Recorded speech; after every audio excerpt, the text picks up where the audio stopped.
Kepala Badan Pengelola Perbatasan Daerah BPPD Kalimantan Barat, Alek Rombunang, mengatakan pemerintah perlu mendapat masukan dari perguruan tinggi untuk pembangunan perbatasan.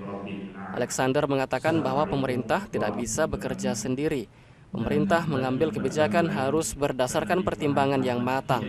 Salah satunya masukan dari perguruan tinggi sebagai pusat akademi. Tidak hanya itu, pembangunan kawasan perbatasan harus sejalan dengan manajemen negara. Seperti masalah kedaulatan, yakni dengan membuat perbatasan menjadi daerah yang maju, berkembang, dan sejahtera. Sama memperoleh pelayanan publik dari pemerintah, sehingga kita juga punya kewajiban untuk menyiapkan seluruh sarana dan prasarana dasar. Walaupun pada saat ini memang segala sesuatu itu berjalan seakan-akan perlahan, tapi tidak ada yang kita tinggalkan. Semua menjadi prioritas kita.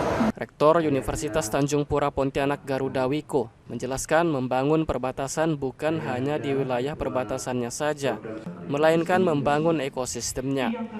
Sebab pemerintah tidak hanya membangun fisik, tapi menyangkut tata kelola, termasuk masalah peningkatan kapasitas masyarakat serta pertumbuhan ekonomi di perbatasan.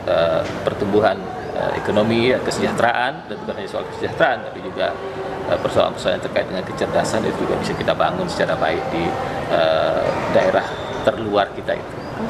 Sementara itu, Deputi 2 Kantor Staf Presiden Abednego Tarigan mengatakan pemerintah pusat menargetkan penurunan angka stunting hingga 14% pada tahun 2024, termasuk di wilayah perbatasan antar negara, di mana wilayah perbatasan yang ada di Kalimantan Barat akan menjadi fokus utama pemerintah karena berkaitan dengan akses terhadap pangan yang sulit masuk di wilayah tersebut. Nah, yang perlu lagi kita perhatikan di Kalimantan Barat ini terkait dengan stunting, terutama di wilayah perbatasan. Nah, ini penting karena ini juga berkaitan dengan akses terhadap pangan, kemudian juga pola asuh dan lain sebagainya. Jadi nanti kita akan sharing juga terkait dengan ini, di mana kita punya target nanti di 2024 secara nasional itu angka stunting itu 14%. Itu cukup masih tinggi, tapi itu cukup ambisius memang, karena kita sekarang ada di angka di bawah 30-an, 20-an lebih sedikit.